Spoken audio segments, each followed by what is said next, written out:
It's impossible to hear all the music that comes out every day, but with this list we hope to direct your attention to generally overlooked albums our writers and editors have been returning to over the last few months. None of these releases were named Best New Music and, in most cases, they didn't appear as our headline review for the day. But they're all worth a listen. The folk singer-songwriter Aisha Burns first rose to prominence as a violinist, but over the last 5 years she has become almost singularly focused on the power of her voice. On her sophomore album, Argonauta, the Austin artist shows off the range of her vocals, swerving easily from howling cowboy croons to baroque coos. The effect brings to mind acts like Angel Olsen, A Big Thief, but Burns' songs are often slower and sparser in their instrumentation while still including her peaceful violin stylings. There is a cathartic weight to Argonauta, the air of it thick with grief as Burns wrestles with the loss of her mother. It's a poignant album of heavy questioning, and on the standout closing track Where Do I Begin, Burns asks the universe to deliver some of that hope promised on the other side of tragedy.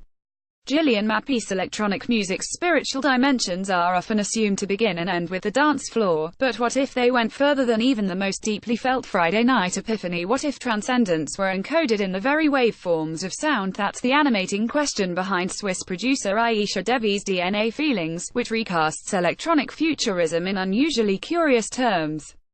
Harnessing the jagged rhythms and brittle timbres of extremely left-field club music, she lays down a daunting landscape of trance stabs and broken glass before sending her agile voice soaring over the top like a space probe. It all comes to a head with Time Tool, which has quickly become a staple of out there DJ sets and with good reason. You will smile when you die, she intones, her voice turned ominous and metallic, like a stern but benevolent god. You will not name me, I am the prophet and you are me. Philip Sherburne. Talking Heads' 1980 masterpiece Remain in Light was born under the looming threat of Reaganism and the shadow of the Cold War. Under that harsh light, 2018 feels terribly familiar. The Beninese singer Angélique Kidjo reimagines Remain in Light in this vein, transforming the iconic New York band's gonzo, African-inspired art rock into invigorating Afrobeat.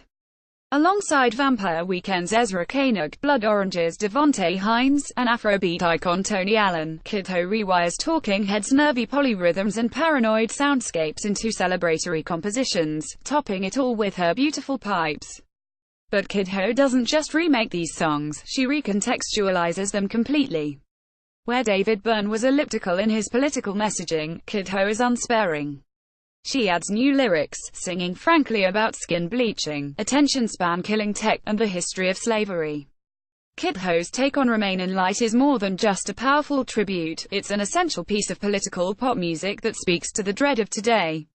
Kevin Lozano. Talk about Loki origins. Akron, Ohio's Aqueduct Ensemble came together after Kit Freund's neighbor, Stu, started tuning the piano used to record Freund and Linda Lejsovka's self-described DIY shitty classical tunes. Impressed by Stu's scales, Freund proposed some sessions inspired by the atmospheric yearning of the iconic jazz label ECM, and improvisations on an apricot is the dreamy result. It's not jazz so much as open-window chamber ambient with shades of Talk Talk and Penguin Cafe Orchestra, it's languid piano melodies fleshed out with horns, electric bass, and pastel-tinged synthesizers. The album was recorded in summer. And sounds like it. The textures are as soft and lush as a well-watered lawn, the mood as relaxed as a breeze across the back porch. It might just be the most beatific dinner party music you'll discover this year. Philip Sherburne. 7 years ago, a pre-pop Taylor Swift rapped 5 seconds of Nicki Minaj's super bass during a radio interview. At the time, it was a WTF viral clip. Now, it feels like an text for our current genre-splicing musical moment. Take Taylor Swift, the latest release from 20-year-old Atlanta artist Bali Baby, a pink confetti explosion of campy emo, kiss-off hip-hop, and heartbroken synth-pop. Like Grimes' similarly omnivorous Art Angels, this record weaponizes sounds and styles that have been considered gauche-type pop-punk, Valley Girl vocal tics, spiking them with a wandery unhinged edge. Throughout, Bali preens like a killer cartoon, an estranged member of Josie and the Pussycats, maybe, her signature moi, ad-lib doubling as a kiss of death for any fuckboy who dare get in her way. Ryan Dombal. You can tell right away if Hollow Ground hits your sweet spot. The hooks are immediate, the retro influences are overt, and the 8-track recordings sound like they were recently unearthed after spending decades stashed away on a dusty shelf. In the middle of the album sits a killer three-song run invoking Roy Orbison, The Rushers, and the Everly Brothers.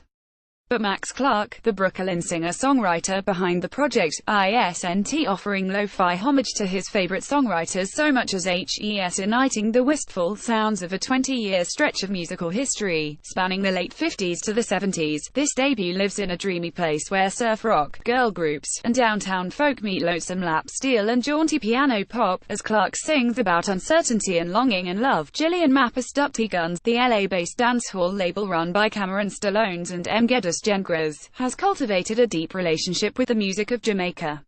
Their compilation Miro Tape stitches together 23 tracks of mostly unreleased material from the island. Its far-out, exploratory dub melds into a strange, almost alien collage of Caribbean voices and rhythms without losing the eccentricities of its individual artists. Performed by locals like Sika Rhymes, Ijabar, and Lopo over production from breakout talents like D.P.I. and Butchie Fuego, Miro Tape is non-stop kinetic energy, blending insider and outsider visions of dub and dance hall into something immense. Sheldon Pierce, the Washington, D.C. trio Flasher spend their debut album, Constant Image, bouncing between joyful butterflies and anxious jitters. Fusing new wave pop pep, off-kilter post-punk, and subdued shoegaze, they never seem to rest. Instead, they race through songs about relationships thwarted by Adderall, living politically on a practical scale, and more. It's a wild ride that thrives off the tightly woven instrumentation of guitarist, singer Taylor Millitz, bassist Daniel Saperstein, and drummer Emma Baker, high school friends whose synchronicity shines. Quinn Mall and Cameron Messy Rose Glasser has always been a titillating project, but it's never before reached such pervy heights. Sextape is somewhere between a song, an album, and a piece of audio art. Its squidgy beats will go over well in clubs, but it may work best as a headphones experience, as it features recordings Messy Row collected of people talking about UAL experiences mostly having to do with consent. An illicit religious school story is especially insane to hear, if you can make it out. She breaks up the voices, both her own questions and the responses, into shards, sometimes keeping fractions of narratives, sometimes looping words or phrases. Bet you did not think your favorite lyric of 2018 would be gay.gay.gay.com.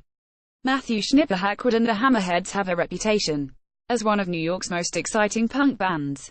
Peep this live performance from 2014, with two drummers pounding away at a chaotic clip. The crowd engulfs Wood and the band in a giant, sweaty, shoving heap. The energy of this scene is a lot to live up to on record, yet the Hammerheads dunk on their own hype with their self-titled third album, barreling through some of their best songs yet with wild energy and boundless charisma.